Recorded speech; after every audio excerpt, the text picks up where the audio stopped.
বন্ধুরা তেল গরম হয়ে গেছে, এতে আলু দিয়ে দেবো, দিয়ে দেবো হলুদ গুঁড়ো, দিয়ে দেবো লবণ।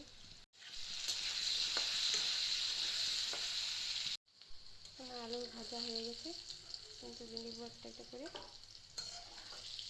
আলুগুলো তুলে নিয়েছি, একটু তেজপাতা দিয়ে দেবো, 5 ফোড়ন। এখানে আমি জিরে গুঁড়ো, ধনে গুঁড়ো, মরিচ গুঁড়ো আর লবণ দিয়ে দিচ্ছি, আর হলুদ গুঁড়ো দিয়ে জল দিয়ে একটু লাড়িয়ে নিয়েছি, দিয়ে দেবো।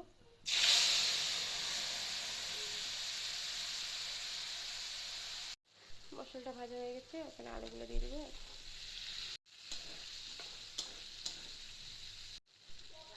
জল দিয়ে দেবো।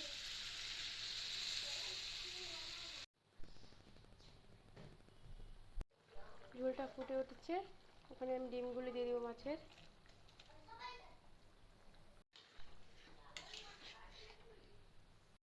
মেথি পাতা দিয়ে দিয়েছি, গ্যাসটা অফ করে দিই।